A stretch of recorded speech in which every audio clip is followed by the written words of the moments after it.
Mhm.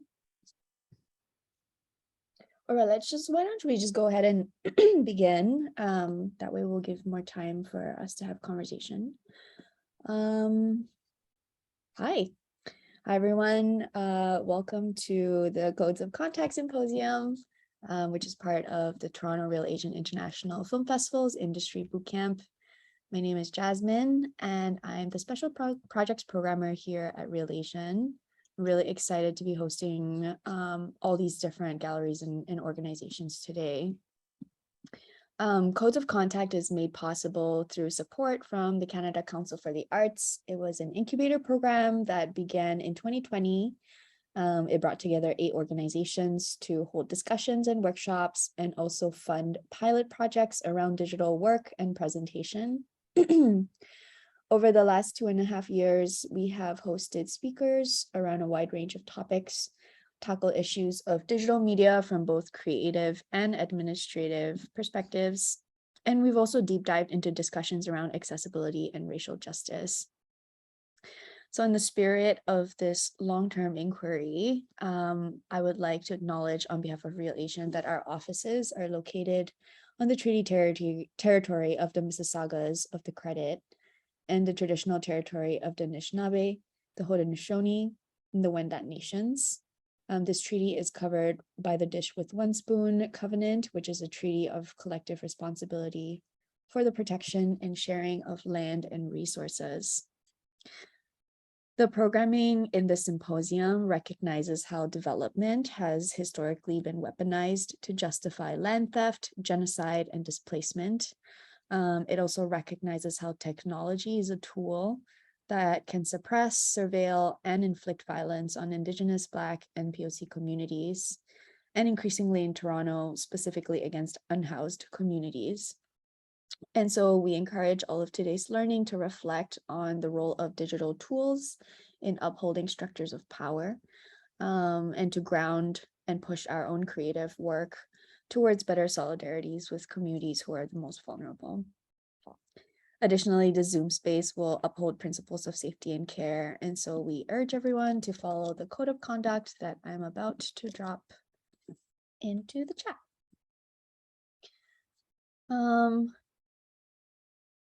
So yeah, I'm really excited to introduce Tristan today, our moderator for Praxis in Presentation, Galleries in Conversation. Tristan is a new media artist and curator working with physical computing, wearable technology, and 3D fabrication. His practice is critically focused on technology and capitalism, viewing their relationship as a potential modern day Pandora's box. He's also interested in the intersections between our digital and physical worlds and how technology affects the various facets of human existence. Often expressed through his own identity as an Afro-Canadian, Tristan explores these topics through both an Afrofuturistic and Afro-pessimistic lens. So Tristan, take it away.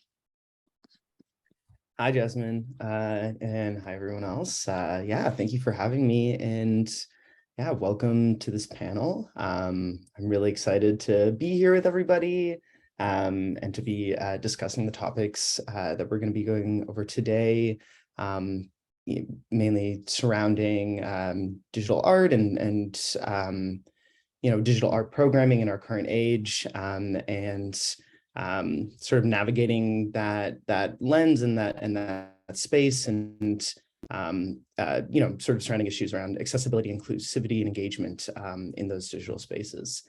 And I'm joined by a wonderful selection of panelists today who I'd like to kind of go around and allow to introduce themselves one at a time. So just to round off names, we've got Allison Yearwood here from Plugin ICA, Henry Liu from Center A, and Tyra Trono from ADX. So I'll let you all kind of introduce yourselves, just kind of give a quick hello to the audience, and then we'll kind of jump right into things. And Allison, if you want to kind of kick it off, I'll throw it to you. Of course. Hi, my name is Allison Yearwood. I am the Executive Director for Plugin ICA. What is an ICA? Well, it's an Institute for Contemporary Art. It just means that we are ultra obsessed with everything contemporary and art. So we work with artists and curators to produce art. We work with art critics and writers to dialogue and also publish publications about contemporary art. And we also host an exhibition space so people can actually come view the art. I'm also, when I'm not wearing this hat, I also put on another hat, which is board chair of Ace Art Inc., another contemporary artist-run center on Treaty 1, which some people know as Winnipeg, Manitoba. And their focus is kind of more an incubation space for emerging artists and curators. Yeah, that's me. I will pass it along to Tyra. Hi, everyone. I'm Tyra Maria Trono. I'm here in Jojagi, Montreal right now. I am currently the programming coordinator at AdaX, which is a bilingual feminist artist-run center, which was founded in 1996. So it's been a while. It's engaged in exploration, creation, and critical reflection in media arts and digital culture. The center seeks to demystify technologies and tools and make them accessible, and doing so participating in the development of digital democracy. So at Ada, we have residencies, exhibitions, workshops, and we even have a membership for the public as well. So this is me, Tyra, representing Ada today. So I guess I'll just pass the mic on to Henry. Hi everyone, how are you? My name is Henry Heng Lu. I go by he and him. I'm speaking to everybody today from the unceded territories of Musqueam, Tsleil-Waututh, and Squamish peoples, on which I and my organization has the honor to create, live and connect with people. And also, so I am the executive director and curator of Center A, officially the Vancouver International Center for Contemporary Asian Art. We are the only public art gallery in Canada that's dedicated to contemporary Asian and Asian diasporic perspectives. In addition to our programming, we also house the largest collection of Asian art books in the country, and people are, it was established in around early 2000s, and then has we have received many donations, and also just built up our collection over the years. And it's I personally think even when I was a student, it was a wonderful resource for research on Asian art. I'll just put a link to our website in the chat. Yeah, and Center A is also located in Vancouver's Chinatown, and we really we honor the history and the contributions of the individuals and communities, especially the Chinese Canadian communities that have built Chinatown, and also continue to contribute to the vibrancy of this historic neighborhood. I'm also the co-founder and curator of mobile initiatives called Call Again. We are mostly based in Toronto, and we do sort of round tables, film screenings, mostly film screenings, and then exhibitions across the country, and then in partnership with other organizations. And we can talk more about that maybe later. The last thing I'll mention is that I'm also on the board of directors of C Magazine, which is one of the few magazines, arts magazines in Canada. And you know, we all know what happened last year, and then now C Magazine, I would see it as a very rare platform for arts publishing and criticism. So please do consider support C Magazine and also Center A. Yeah, anyway, I'll stop there and then talk more. Thank you. Awesome. Thank you all for introducing yourselves and welcome to the panel. Yeah, I'm really excited to be talking with the three of you today. Why don't we just get right into it? Kind of piggybacking off of the work that you do at your individual orgs and looping it into the topic that we're going to be discussing here today around digital art and digital art practices. I just wanted to know what kind of digital art practices you and your orgs are able to support and what you and your orgs are looking to support in the realm of digital art practices. And so I'll throw that to Tyra first to sort of get started. Yeah, I guess I'll start. So at Ada, we're open to any kind of mediums in terms of digital art practices and art. We always like to encourage individuals to sort of explore any sort of digital medium. So like right now at Ada, in our programming, we have a variety of residents who are focusing on DIY electronics, video, arsenal, radio, VR, video installation, video mapping. I feel like I just could go on with all what the residents are working on at Ada, but I could also do mention that what makes us special from all the other organizations and Montreal, we do have a membership, and with the membership, they could access the labs that we offer at Ada. So at Ada, we have a lab, and it gives you also the right to vote at the annual general assembly, possibility to participate in personal workshops for members, and like I mentioned, the lab, and also equipment, which is free for all the members as well. So I feel for us, like, you know, if ever a member is in need of like a software that we don't have, we're always willing to, like, you know, try start the free trial, or, you know, get the software specifically for this member in order to help them to achieve their project that they want to do. So yeah, I guess that's what I have to say about Ada, and I guess I'll just pass it to Allison. Tristan, can you remind me of the question? Because I had someone walking in here talking to me. Yeah, no worries at all. Yeah, it was just about the type of digital arts practices that your org is able to support and what you look for in terms of digital art practices that you do support.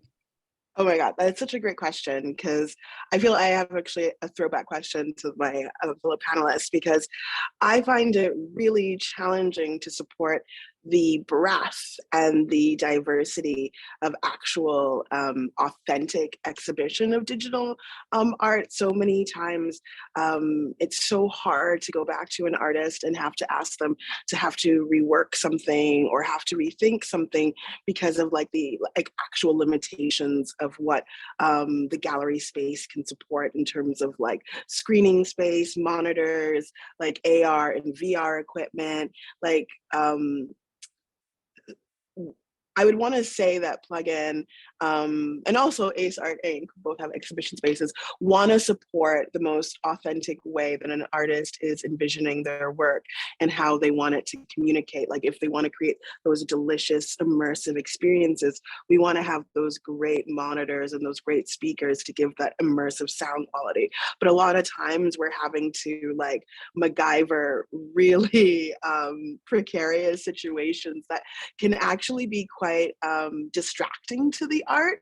So for me, I'm really trying to figure out like best ways in like supporting actually contemporary digital media artists where they are. Is it like supporting or partnering with spaces that offer residencies, that offer programs, and then we can offside and be like, well, we're the exhibition space and we can focus our resources on materials, because just like my other two panelists, we also offer residencies. We have our Summer Institute program, which actually we're so fortunate this year that we'll be having Deanna Bowen as the faculty for that. And obviously she is an accomplished media artist. And we never want to have an amazing faculty like Deanna and be limited by the fact that we can't actually play around and properly risk and properly see. Yeah, I'm really worried that like because of the limitations on sometimes exhibition presentation, that artists are kind of cutting themselves at the knees to like not go as far or not push as much. And sometimes it's about having to get in bed with the devil and have partnerships with like Sony and Panasonic, just to kind of get some equipment through the doors. But I would love to hear more about how some people are successfully bringing in innovative technologies to support the innovative presentation. Yeah, those are really good points. And yeah, I'm sure we can circle back to that discussion after, because I think that'll be something of interest to hear from all of the orgs. But I'll throw to Henry for the final round of this question. Thank you. Well, first of all, art is very expensive. So, and if we talk about digital art and digital practice, well, yes, digital art and digital practices, I think that definitely for organizations, there are some limitations in terms of budget and also accessibility. We can talk a little bit more about later. Yeah, in general, I think that digital art and practice can go beyond just like the physical kind of space, and really, you can access from any point of the world, and then so there's that type of going beyond the kind of conventional type of presentation, well, for art galleries, presentation of our projects. I think that definitely since COVID, there has been sort of like pivoting and also this kind of more attention to sort of digital presentations, I would say. And but it's kind of funny because I was thinking, okay, so before COVID, nobody really paid attention to it. So there's this kind of growing awareness of how to present projects over the past few years. And I think that's good. But also, I guess in terms of supporting these practices, we also do not want to kind of say, oh, like, yeah, do something digital. So we should also treat them as artworks that we show in the gallery, and then to really see how the formats of presentation and how people can access it, and so all of those. Yeah, and then I guess essentially we definitely received some grants to do more digital projects, which I can also talk about a little bit later.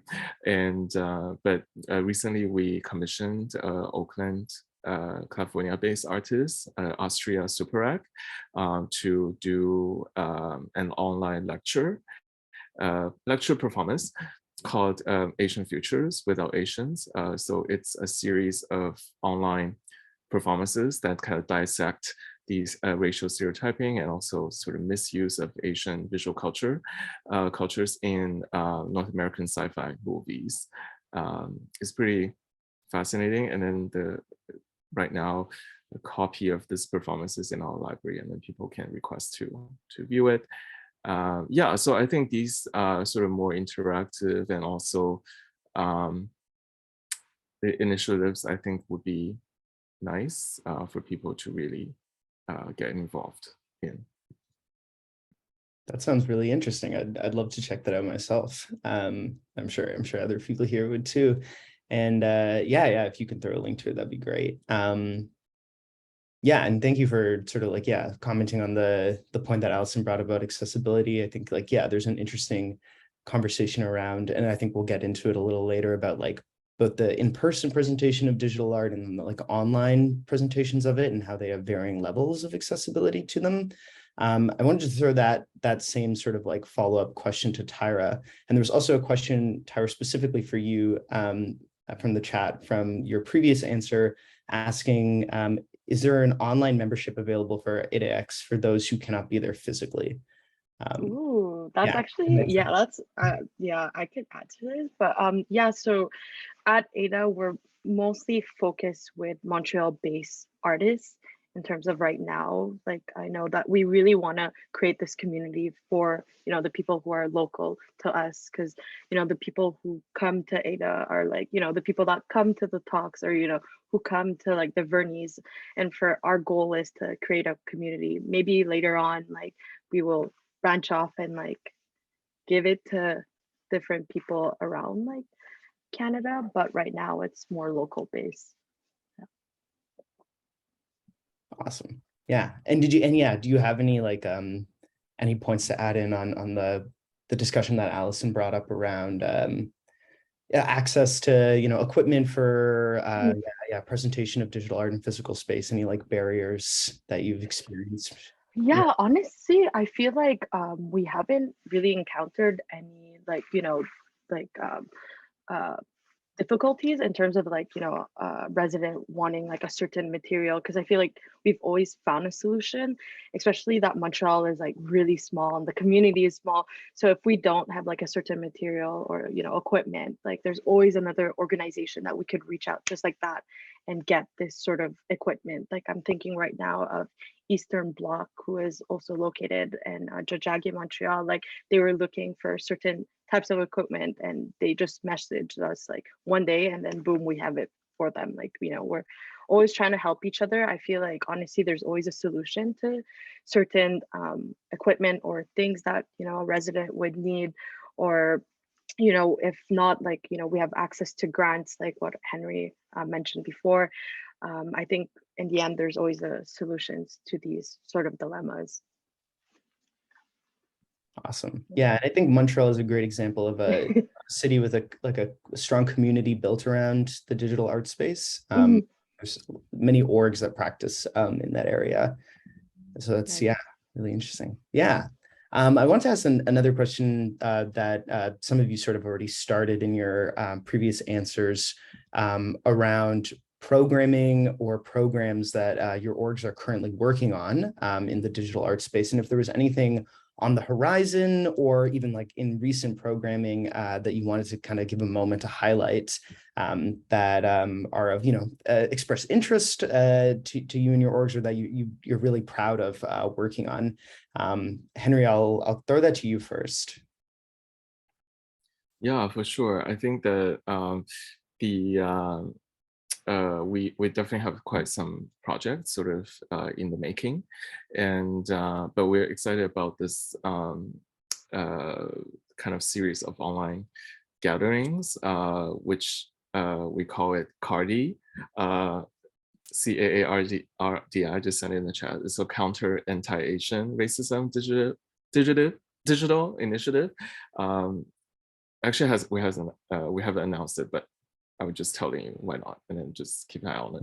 But basically, it's like a bi-weekly or like a monthly online gatherings where people get together and rent, and then every session will be led by someone from the community, and also not only limited to artists, curators, or arts professionals, but also maybe chefs or poets and people from all backgrounds.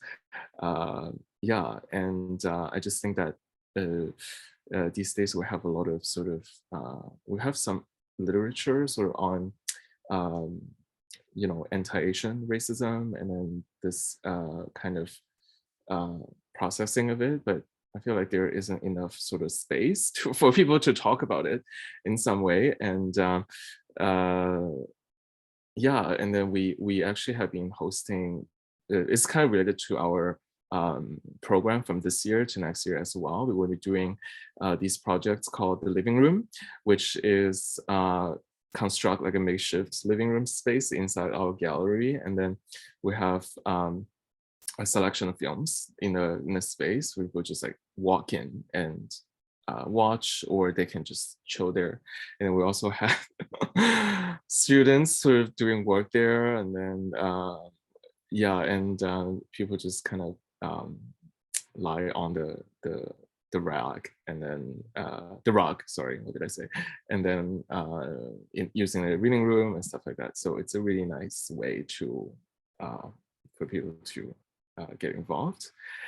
Yeah, so there's that, and then also I guess is that exclusive enough? Do you need more any? But yeah, but yeah, there's definitely some of these explorations about what we want to do. But again, I think that it's really about how to what makes sense in a way, because we definitely do not want to just say, here's some funds, make something and then buy, right? So really has to be interwoven with what you actually want to achieve and what it means to really do these programming. Yeah, definitely. Yeah, thank you for the exclusive information. Do you have a timeline for when Cardi will be announced, or is it still earlier next year? Yeah, earlier next year, which is very soon because now it's like almost the end of October. Yes, yeah, coming up quite soon. Okay, great. Well, we'll have to keep our eyes out for that. And actually, if anyone here wants to lead a session, you can get in touch with us on info@center.org, and then you get paid, of course, and then you will get to decide on a theme, stuff like that. So every session has a theme. Very cool. That sounds really awesome. Yeah, feel free to drop that email down there as well. Allison, I'll throw it to you next. Yeah, actually, coming out of COVID, since everyone went digital, there's a lot of digital art out there. And I don't think I'm telling tales out of school when I say there's a lot of bad digital art out there. And a response that we wanted to have was to actually really consider some of the voices that have been left out of the equation, or that have been actually victimized or terrorized by digital and algorithms.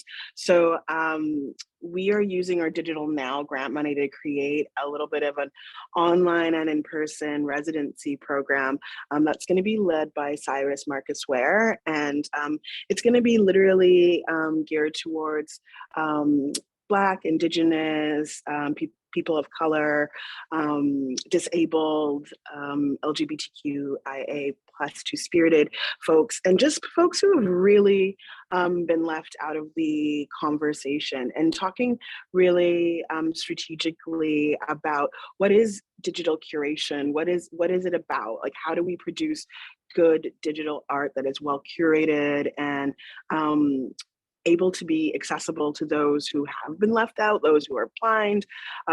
So right now we're looking at 2 lead faculty, obviously one being Cyrus, and we're going to be looking at having an open call for 6 artists actually to be working initially remotely online with the 2 faculty members, but then hopefully in July of 2023 coming to Plug-in Space in Winnipeg and actually producing these kind of dreamed about and thought about ideas. So it's going to be like part production and part creation. And then we also want to have someone who actually is witnessing all of this work so that we can document it properly. And then it can be just left for our communities to actually, so they don't just start from base zero all the time when they want to embark on this work, or if their organizations want to start to be more inclusive in their digital media curation, and they want to have more best practices into doing that. So something that we're committed in is creating kind of an open source of info from what we are learning, and making sure that the communities who want to access, kind of good practices or add to it can. So that's kind of what we're envisioning right now for how we're viewing digital media work. That's really amazing. Yeah, I think there's a very necessary and interesting discussion around when you navigate digital spaces as a new frontier about kind of trying to mitigate making the same mistakes of exclusion that we've made in physical organizations for years in these new spaces. And unfortunately, there often are replications of the same injustices. So yeah, that's really interesting and necessary approach to be taking. Cool. Yeah, and Tyra, I'll throw it to you for the end. Yeah. So at Ada, like I felt like it happened more during the pandemic. Like before the pandemic, like I felt like, there was always workshops happening, exhibitions happening, like how many things that you could release within a year. And I felt like, when COVID happened, everyone just went back and was like, started reflecting on like their programming and started realizing like, why should we always, release X amount of exhibitions every year or, residencies. And I felt like at Ada, we started rethinking like the community, like, why don't we create, long-term relationships with residents? So we started this thing called Slow Tech, and in Slow Tech, we started doing things and long-term than short-term. So I'm just going to be talking about like a residency that we just had. That was the first of this season, this fall, and it was by an artist called Nahme Sharifi. And with Nahme, we actually took the time to, host her residency. Like in the past, we would have short-term residencies, and now we just enable having longer term. And it was 8-week long residency, which was new to Ada, and sort of, having her work with the whole team of Ada. At Ada, we're only composed of 6 coordinators. So for me, I was sort of helping her with the programming of her artist presentation. And there was Deb who helped her with her presentation itself, like the production of the residency. And we have Marianne who helped her, with the admin of her like getting paid and everything. And then we had Steph and Hannah who helped her conduct a workshop for a CJEP. So for this and the social media, Sarah, I forgot to mention, which helped her to promote her event. So I think what was nice about with this first time residency, it's sort of just, trying to create like this sort of community and sort of, working with each of one of us and the whole team, then sort of just, connecting with one person. So I felt for her, like we sort of welcomed her into like Ada, and she didn't feel like the need to just talk to one person, but sort of had like everyone on board with her project. And I thought that was like very rewarding for like, artist run center to just sort of, build this relationship with the artists.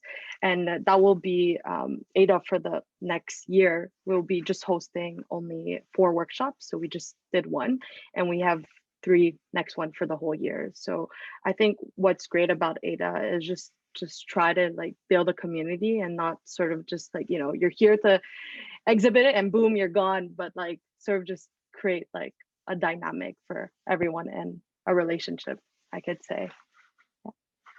Amazing. Yeah. And I think there's so much, such a great importance on facilitating community space, especially within the arts. It benefits everybody in the end to have those spaces. And I think, kind of jumping into some of our next points, digital space can, in a way, be like a great benefit for providing access to and opening doors to said community space. And I feel like, in kind of jumping off of something you said, that might be was really sort of like tested during the pandemic, when all of our orgs would have been operating in a completely digital sphere. But kind of moving out of the pandemic, I wanted to ask you guys about what the importance to your org has been in preserving digital programming, now that we are in a time where digital programming isn't, the only option, but it's still something that we continue to see and continue to uphold. Yeah, and so what is the importance to each of your orgs about like continuing that digital programming, and what does that do for your individual communities as well? And I'll throw that to Allison first. Yeah, I used to be the program manager at the Bound Center for actually the digital arts. And I'm just thinking back to the challenges we would have to really be able to be inclusive, because so many artists don't have, or so many communities if you go north of 60, don't have access to high-speed internet, and it can be so challenging to like have like authentic ways of like engaging and representing and communicating to certain communities because they simply have like literal barriers to access and resources. And something that I've instituted with my team is like, we never want to have digital media programs or projects that like go into like disadvantaged communities, show them all the bells and whistles, and then go, bye. Oh, wait, this stuff's ours, so it doesn't stay here. And I think that's just such a letdown and such a like a, oh my God, you can't do that.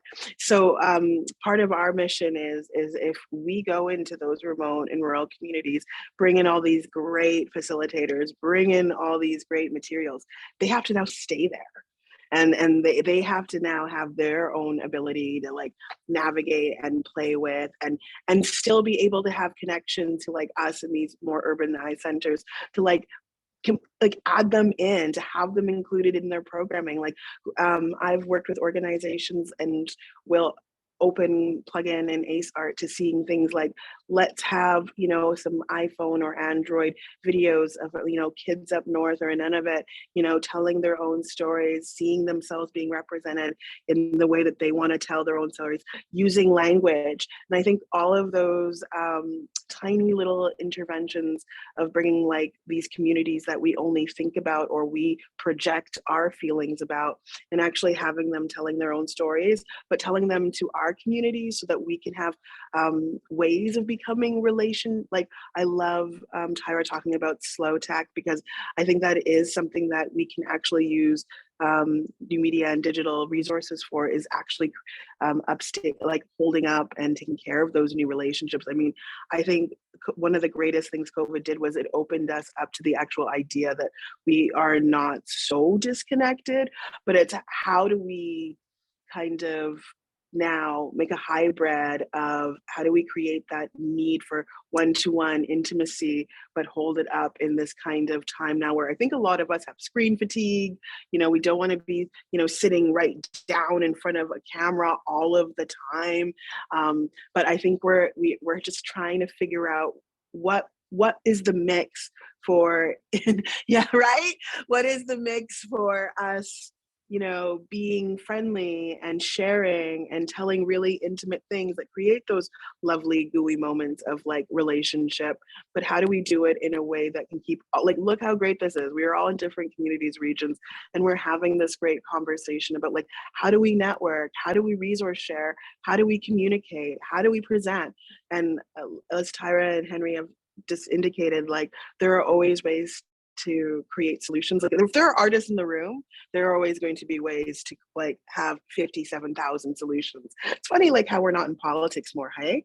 Because like we could just fix the world, you know? So anywho, no, but genuinely, for us in Plugin, us at Ace, really it's about kind of marrying what Henry and Tyra are doing in their organizations. It's marrying that slow tech idea of really developing authentic relationships right alongside being really, really innovative and smart about the dialogue and the thematics that you're bringing in. So I'm really humbled to be like on this panel with you folks, because I feel like it's like the cool kids are sitting at the same table.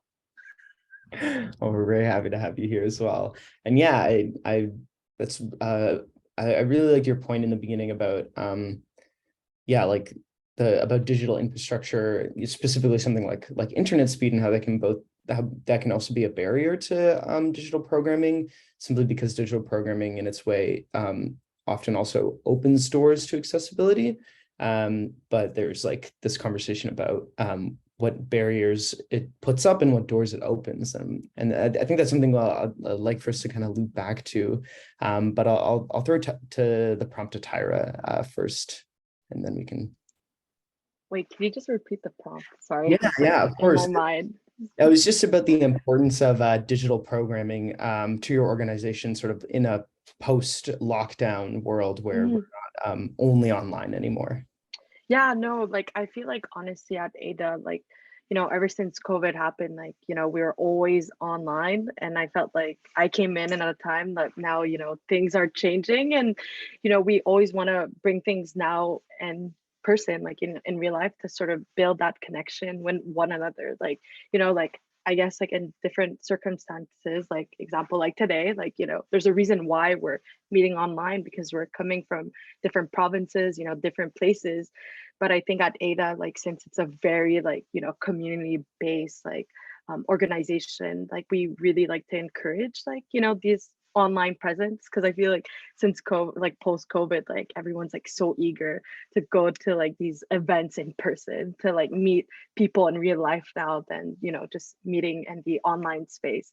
So I guess for me at Ada, it's more about the connections in real life and sort of building these relationships with one another, and like what Allison mentioned, like sort of bringing this authentic like relation between each other. And yeah, I guess that's what's happening at Ada in terms of like the digital, like now.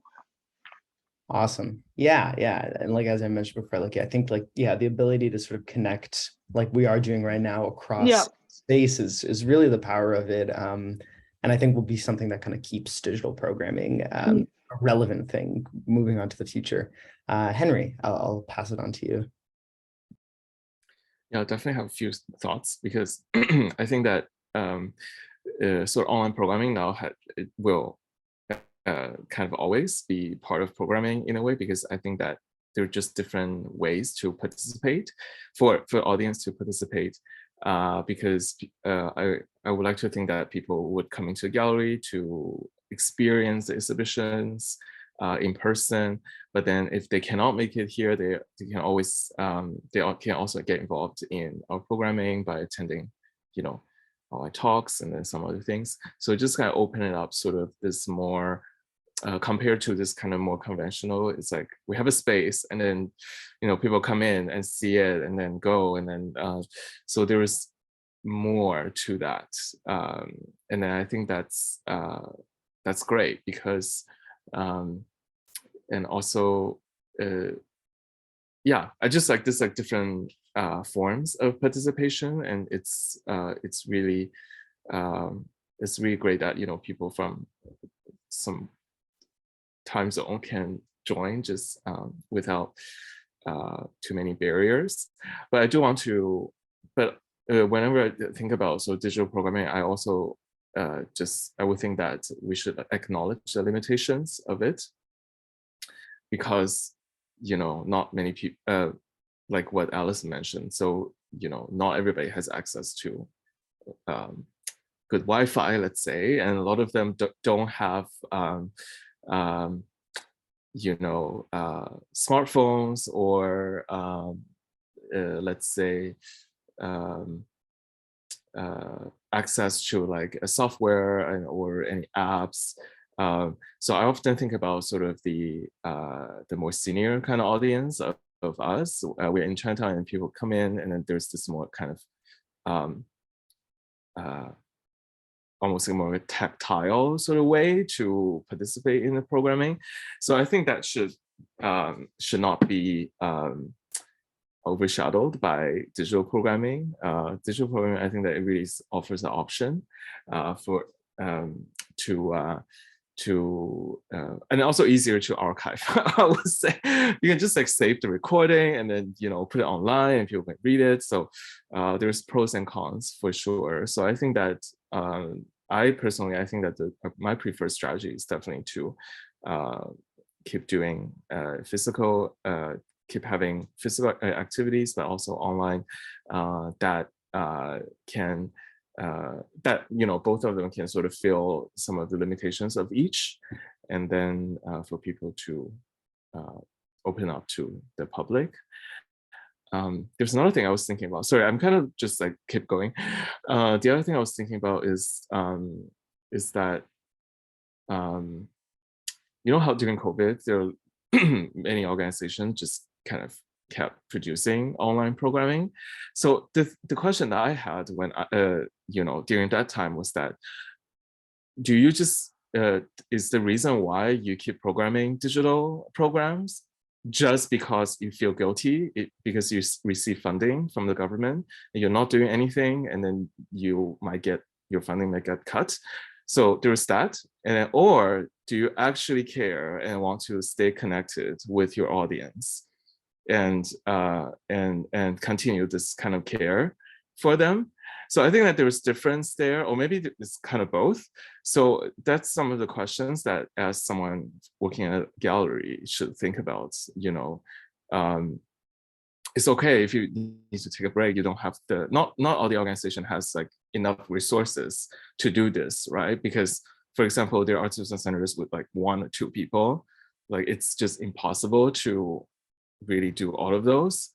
So that's really okay. I think that there needs to be some acknowledging of that, not just because, okay, it's during lockdown and everybody has to do exactly the same thing, right? Again, really to think about what it means to have this event, and not just because, oh yeah, we went digital and here's something again. Yeah, those are some of my thoughts. Yeah, I think that's like a really important consideration. Yeah, like it does take a lot of work for people to facilitate those community spaces, and there's a lot of I don't know, importance and intention behind them, like how they're conserved online. And I kind of want to open up a discussion that you've all sort of like brought up about the barriers and the doors of digital programming, and how it can both be like an open door for accessibility, but also present its own barriers. And just if there's any way that your individual orgs have attempted to sort of like tackle that or take down barriers that exist in specifically digital programming. Tyra, I'll throw it to you first, if you have any thoughts on that.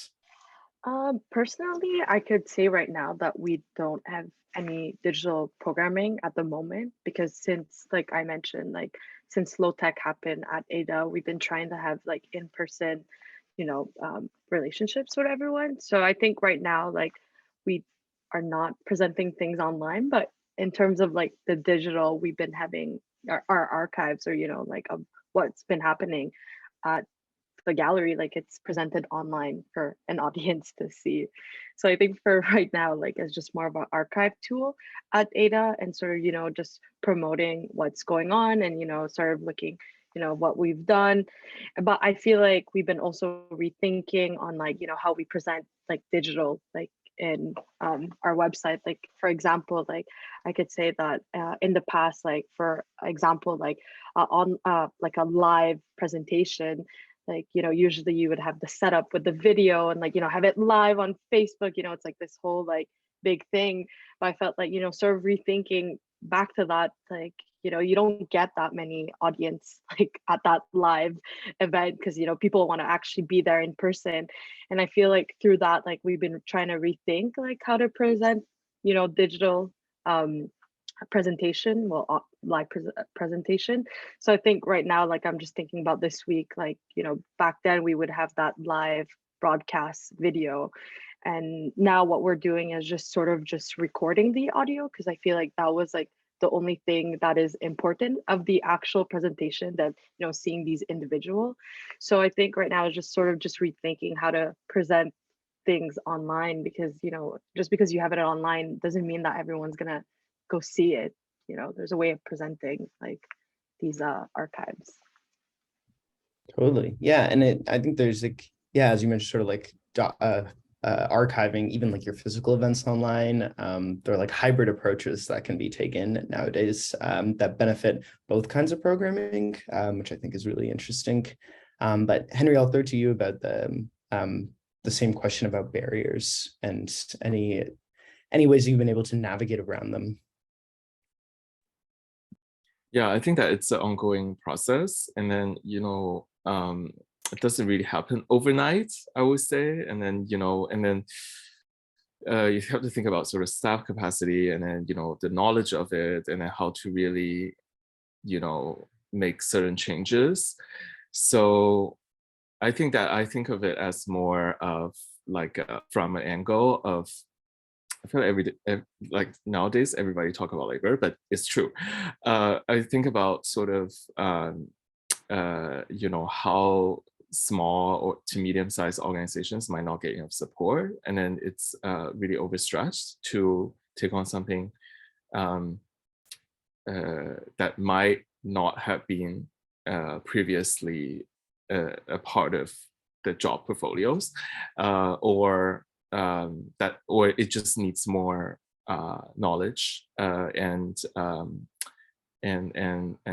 technical skills to improve upon. But I think, but I don't think that should stop them though from, you know, sort of always have this like barrier removing mindset. It's probably going to be a longer process. You know, you can write grants to improve. You can hire people when you have the grant. But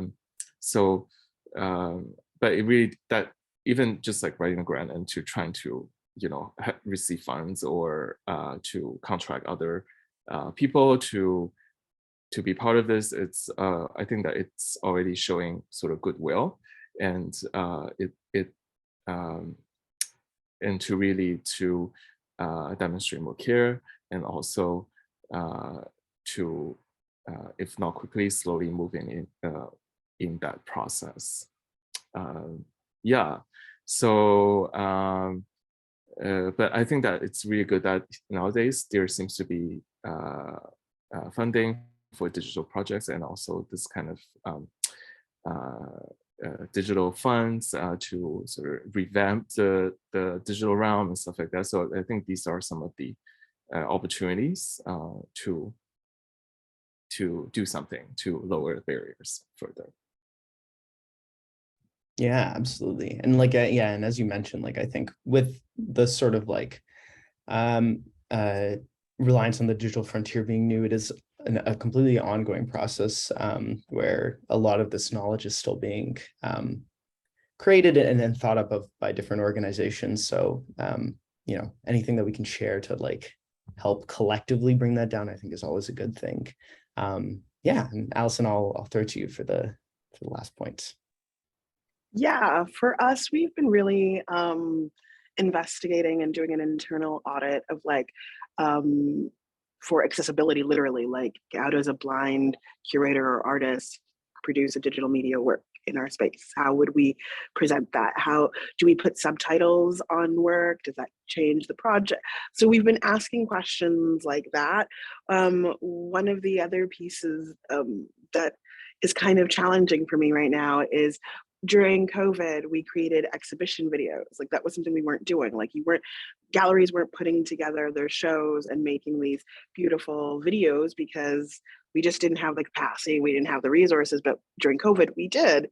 We had empty gallery spaces where a camera could just zoom in and take beautiful sweeping shots. And we could have time to edit and caption all of those videos. And we can, like, there was just so much ability to really care for like the digital pieces that we were making. Like our artist talks were all captioned, like there was time, and then the editing, and there was time.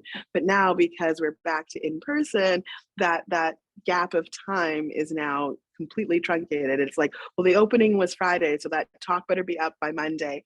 And it's just that now, it's that rush that now, like as Henry talked about staff capacity, like, you know, you want to make sure you're getting your captioning done correctly. You want to make sure if you needed an ASL or LQAS, I just learned that there is French sign language.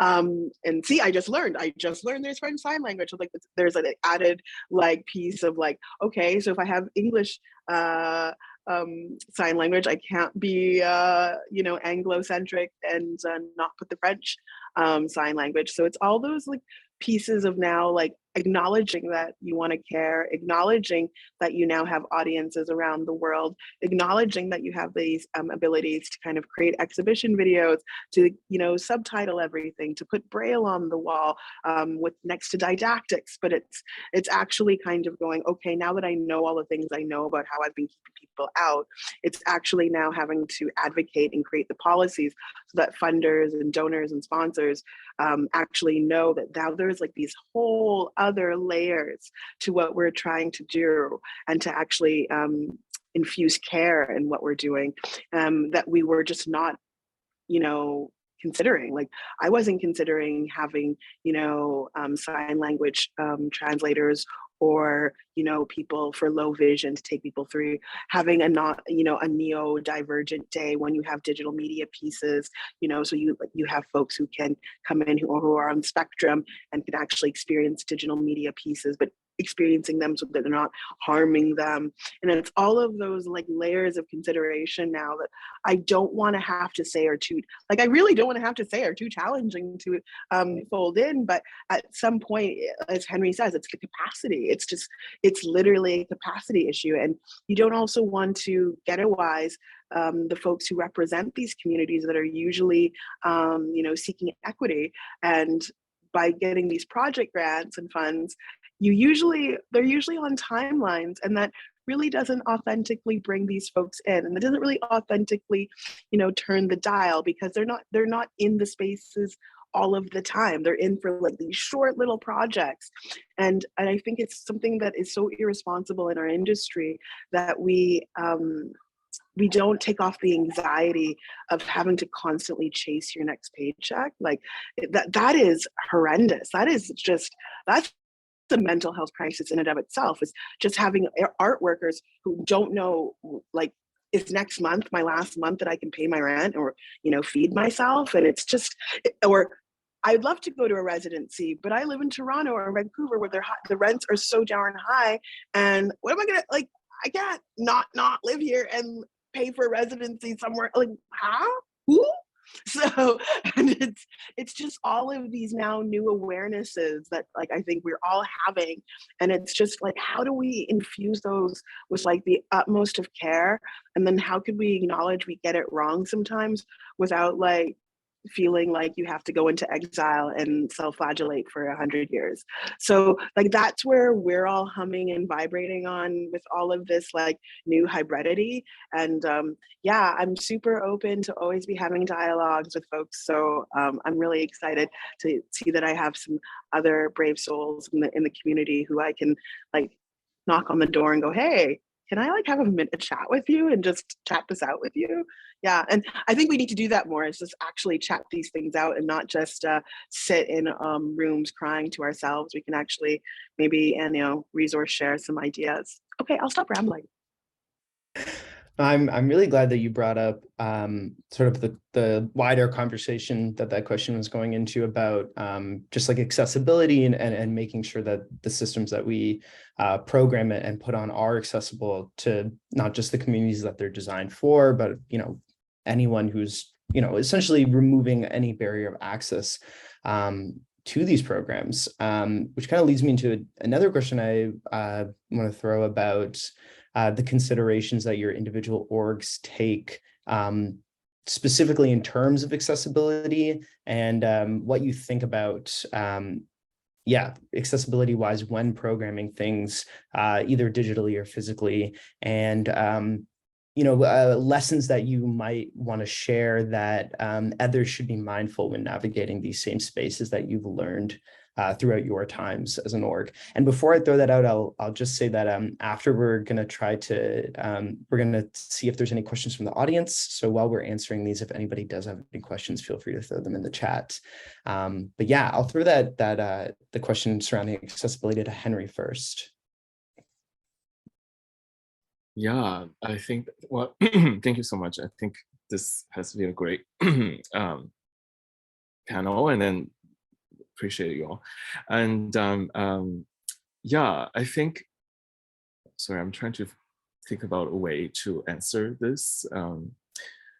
I guess to me, and also, and as Center, and what I'm really interested in is how, there are people who walk in and then they come to see the exhibition and then they find it, interesting. And then there's enough bridging and between a person who might not understand art and our programming. And then also this kind of readability of the projects So often I think about sort of intellectual accessibility. Sorry. I'm not interested in kind of showroom and then like expensive art. I mean, well, good art can be expensive, not denying that. I'm just saying that, okay, and then a space, just walls and artworks on the walls, and okay, that's a show. I'm more interested in, you know, people can find moments that they enjoy. They would say, oh yeah, this reminds me of my grandma's cat or something. Stuff like that, I think that are truly precious and valuable. So I think that that's why we tend to have some of these programs that want to sort of break down some of these barriers intellectually, I would say, or you know, us invite an artist to give a talk about their processes, but in simpler languages. Sometimes you feel like it's just, when we have the artist talk, it's kind of like a professional FaceTime, because people just like, oh yeah, you did that. I went to that island, blah, blah, blah. And I was like, that's great. I never been to that island, but tell me more.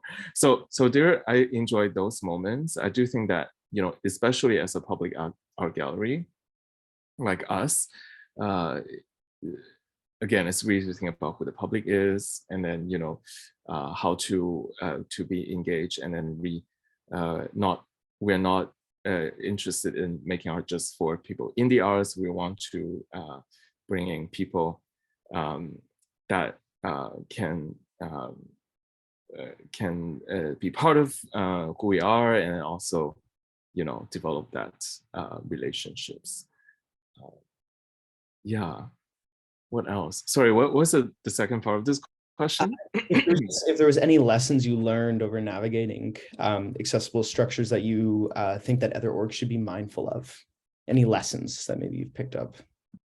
Yeah, and I would say I came from a sort of a more rigorous kind of curatorial background, but then at some point I got really tired of it, because I feel like, okay, this is really about someone's ego, and then this is like, oh, this person does not understand the artwork. They just put them in a show. And I was like, what does it even mean? You're just really giving this kind of sort of, you know, a framework for the artworks in a show that are really compromising the artworks, blah, blah, blah. So some of these like thoughts really I think about, and I was like, okay, what does it really mean to show this work in a space? And then who are the audience, right? You think about those questions.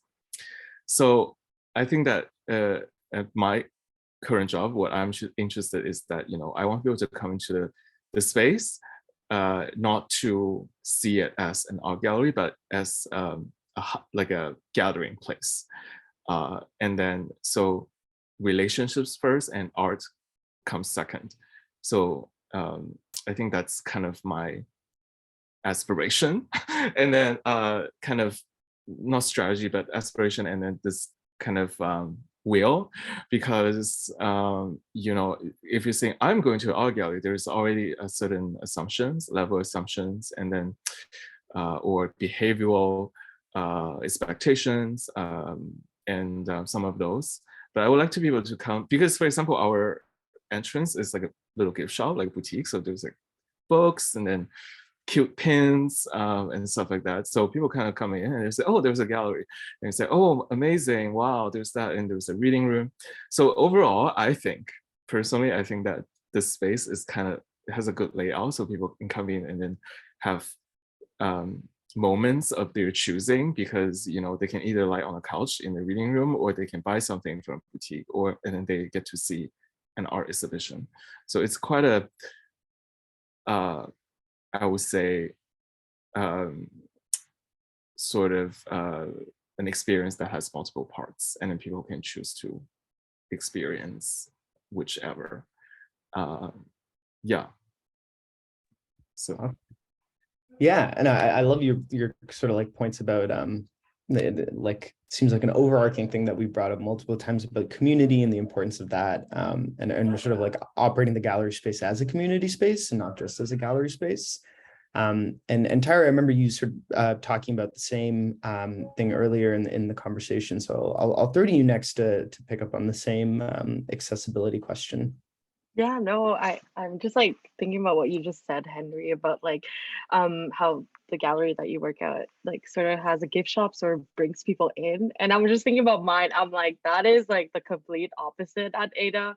Because at at Ada, it's like on a street named Barry, and like that street is like not busy at all. So we don't get any traffic or anyone walking in. It's only if you actually know about the space that will make you like want to go into Ada. So just a fun fact about Ada, like I was just like, wow, that's like something that we should be thinking about to like actually try to get the general public, because I feel like already with Ada, like a big problem is that the people that are attracted to Ada are people in the art world, but not the general public.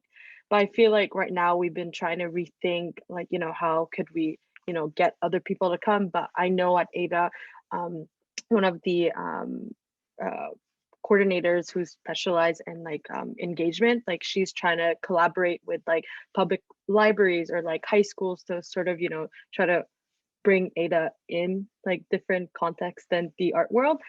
And I feel like in terms of like accessibility, like we, and in my case, like in programming, we're always trying to find like, you know, different ways of making it accessible to the grand public. Like example, like a good thing in Quebec is that like we have language politics. So if you don't have it in French, like, you know, that's going to be a big deal. So for us, like try to think of like ways on how to, you know, have our event like, you know, accessible already with the language. So at Ada, we sort of have like live translation present in our presentations for artists. Like, for example, like this week we had the presentation of Nahme, and the presentation was like just in English, but we brought in a live translator to, you know, help translate it in French. And what's interesting about Ada, we always allocate like a certain amount of money to accessibility for residents. Like, so so there was that for Nahme, but in May we have another resident who is collaborating with someone who is in a wheelchair. And at Ada we don't have a, a, a elevator, so we had to find like a different place to host the event. And right now we're in the stages of, you know, finding a location that has access to, you know, elevator or, you know, for wheelchairs. So I think right now, like, you know, we're trying to rethink things, and if not, there's always a solution to this. And, you know, also now thinking about like what Henry mentioned, like, you know, thinking about the audience.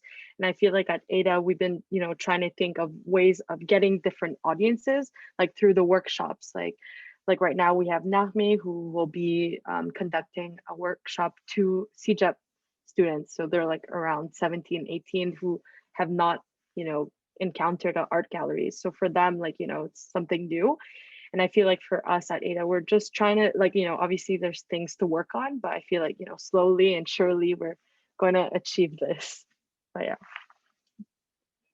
Amazing. Yeah, yeah. And like, as we said before, you know, like navigating these things is always a work in progress. You know, both digital and physical considerations for accessibility. And yeah, it's great to see that everyone's, you know, doing such amazing work in these areas.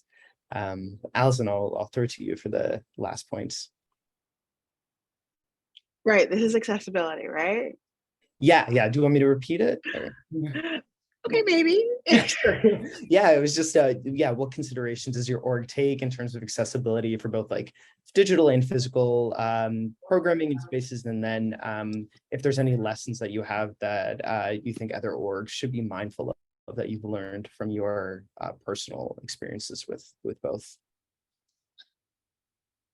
Yeah, I think it's like short and sweet. My advice would always be, don't be afraid to ask like who isn't in our space, like who are we keeping out, like, and don't be afraid to like swallow it. Like it can be a little like, you know, soul crushing to think that like incidentally or accidentally you have been not providing an accessible way to come into the space, or you haven't considered a group of folks who aren't in your space. But I think the crime really there is to continue to not address it. So I think when you acknowledge it and you see it and you understand it, I think you have to put some commitment to changing that, instead of just kind of going, well, we haven't had those folks, and kind of being a self-confirmating bias, which is like, well, deaf people don't come here, so clearly we don't have what they need. It's like, really?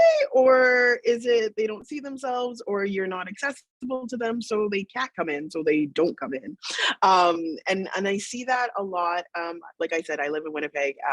We have the second largest Filipino population outside of Manila, and you would never know that looking at the art in Winnipeg. You would never know that we have like a vibrant Punjab and Hindi community. Like you would not know unless you're coded in those communities and you know where they're meeting and you know where they are congregating. You just would never know. There's this underbelly of like vibrant cultural discourse happening, like right on. And like I always giggle to myself when galleries are like, how do we access these people? Like, where are all these like POCs? Like, why can't find them?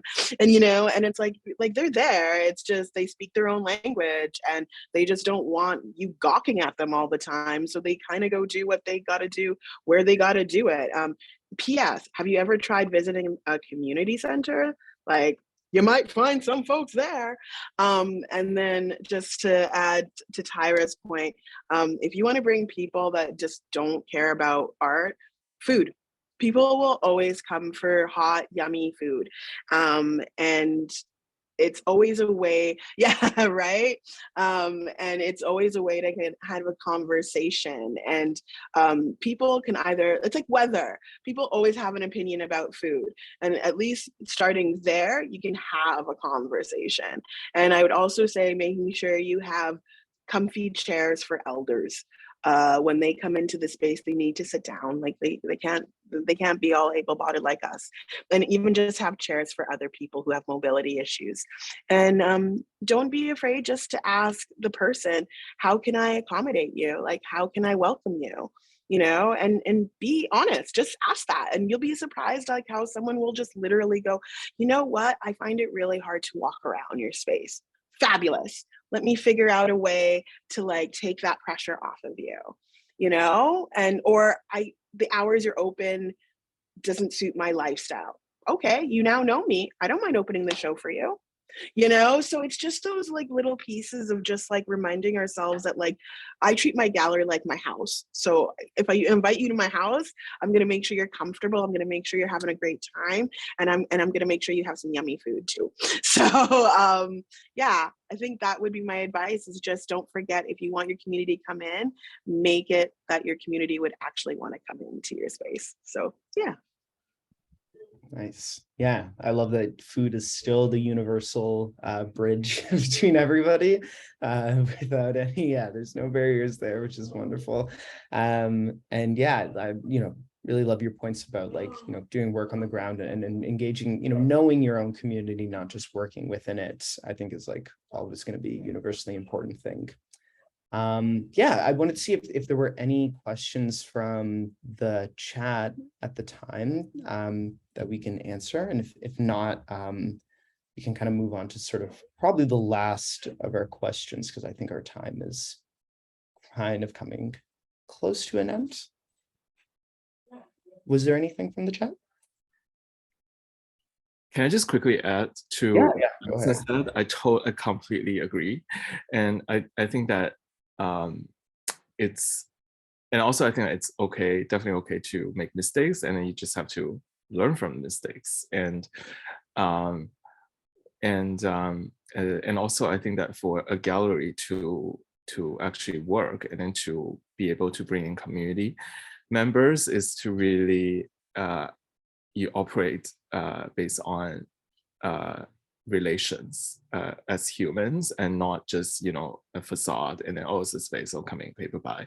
So I think that there are many ways to really show that you are welcome, like people are welcome in this space. And it started with the tiny things.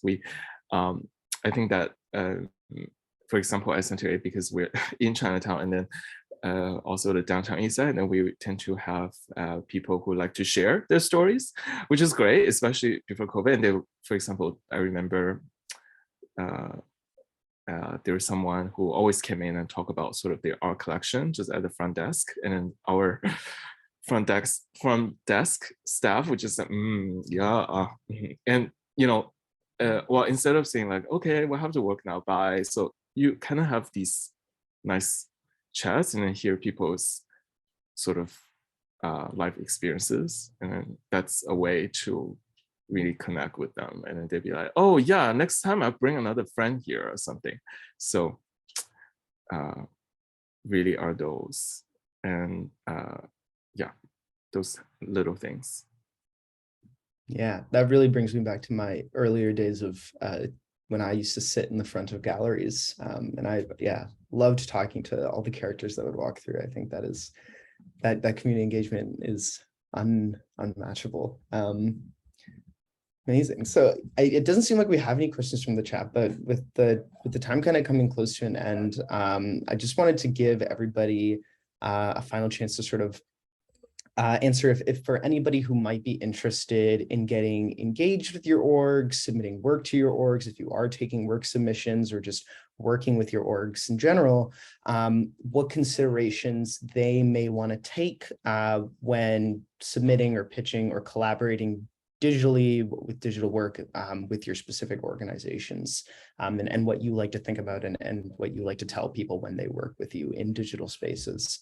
So I'll ask Tyra about that first. Yeah, well, I feel like for us, like, well, we will be having our call for proposals soon, actually, and next month, actually.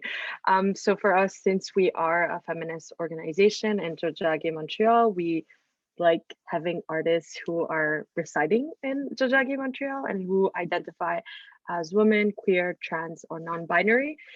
We don't necessarily ask for people to have a media art practice, but sort of just, have an interest and sort of have a proposal on media arts, since we will be checking if they do want to use, materials that we have available at Ada. For us, like, I think in terms of like programming or, choosing like the right resident, like, obviously we want to get someone who needs like certain materials or, resources or equipment that, you can't necessarily find like outside of Ada. Like, we have, specialized like equipment or software, and we'll take that in consideration. Or, also another thing that I saw in past programming, that they've been taking, members who were part of Ada, sort of like, reflecting on like, general interest and being part of our programming. So I think for us, like, we're really open in terms of, who we want to take, and, sort of just have a general interest into making like a feasible project in the end. But it doesn't have to be complete. Just letting you know, it doesn't have to be a final work in the end. Yeah. Amazing. Thank you. And Henry? Yeah. Thank you. So we actually do not have a call for submissions, and then we don't usually take submissions. However, people sometimes we do get, sort of get some portfolios, or people have ideas they want to talk about. So we're definitely open to that. And then I think that it's more about, especially when we're dealing with the backlog of programming from this past few years, and then just like shifting. So it's kind of, so usually everything is kind of like planned really far ahead. But we're definitely open to sort of talking about, if it's a good fit, the project, it's a good fit for the space, and then like our mandate, and then also even, let's say, if the project or the proposition did not work out, it's always nice to, to know someone new, and then to keep talking, know what they're been working on, subscribe to a newsletter and stuff like that. So, so we do not take submissions in like a formal way, but people definitely feel free to get in touch to talk about things. And then even, let's say, sometimes we can connect you with someone who might be a better platform, or who can, they're younger artists who want to hear some feedback, and then sometimes we also connect them with someone else. So there is that there. Awesome. Yeah, Tyra? I just wanted to add at Ada, for our members, if ever you would like to, well, if you do become a member, you could always pitch like something into our programming and we would take it in consideration. Just wanted to put it out there. Awesome. Thank you. And feel free to share the link to your call, or I guess it hasn't come out yet. So No, it hasn't come out yet. Okay. Yeah. All right, so keep your eyes on ADEX then. Yeah, and Allison. Yeah, so we don't take traditional open calls or host open calls here at Plugin. We don't solicit. However, we do receive applications for our Summer Institute programming, and we will for the project I was telling you about with Cyrus. So I think things that we will be looking for in those applications is really your experience in your platform or in your presentation. When you're offering us digital clips, please make them short. Some of them are long, especially if they're like durational. Like, please don't make me sit through 6 hours of it. So, you know, kind of think about the kind of like what is the crux of what your piece is trying to say, and maybe kind of tailor it to that. Please always include your Vimeo passwords. Sometimes we will just like throw the whole application away because none of us have the capacity or time to chase after like XGQ and make the password something logical, like XGQR11 apostrophe. No, because I like, So I would say that as well. If you're a photographer, please like nice, large, juicy JPEGs. Put them together, put everything together. We don't want to be clicking on tons of things. So can you tell I'm a juror a lot of the time too? Yeah, if you can actually take us through the journey of what your project is, explain it, actually tell us what, you know, how you got to here, why is this important, and also explain if this is multiple channels. The amount of times I get Digital Media Works, and then when I finally talk to them, they're like, oh yeah, I want it on 10 monitors with 14 different channel speakers. And it's like, you did not communicate that at all, please. And if you can include audio files and clips of actual, if you have atmospheric sound that needs to go alongside, just so that you can really create the picture, so that when we're looking at it, we fully understand how to best figure out, like, do we have the equipment to support it, or do we have to like collaborate with the artist and get a grant to get equipment, or is this like suited for a different space altogether, or would this go into a nice curated package of being part of a screener? And so all of those pieces, if you're not open to certain things, please explain that to us as well, because sometimes we can be thinking, oh, this is perfect for blah, blah, blah, blah, blah. And then as soon as we talk to you and explain that, you're like, no, and then we've offended you and hurt your, like, just let us know what we need to know about your piece, and we can best, care for it and see it. Because the sad thing is sometimes when you're mailing your applications through, you're not there to like advocate for yourself. You're not there to tell us why this story is so important and needs to be told. So sometimes starting from ground zero and realizing I don't know the problems within the Filipina X, gay community. So explain a little bit so I can actually know why your piece like really speaks to that. Yeah, and also Ace Art Inc., the artist run that I'm the chair of, actually does host open calls, and I highly advocate for people to apply. Ace has a beautiful new space. We actually have 2 new beautiful spaces.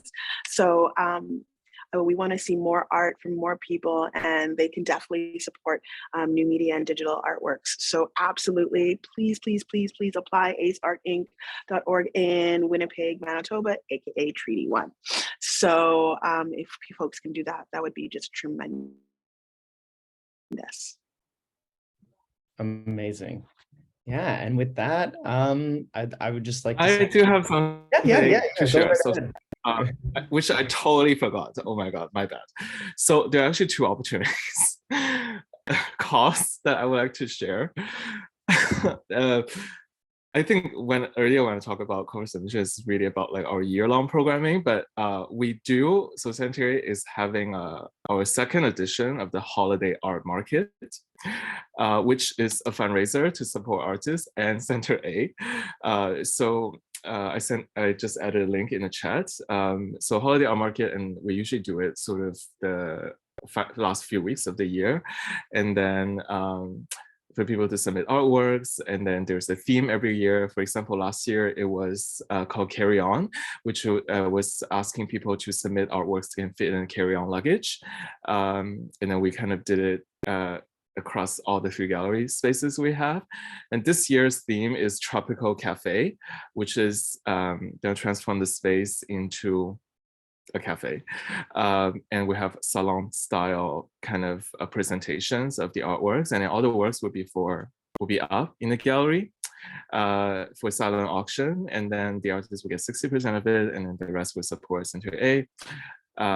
Yeah, so there's that information over there if you're interested in, and then it's kind of like it kind of started as a counter sort of like high price point sort of auction, because there was like a price range we're asking for in the submissions, in the call for submissions. So it's, you know, in a way we want to really kind of cultivate younger collectors, but also, you know, for people to, let's say, if are not particularly economically well off, and then they would still be able to afford art.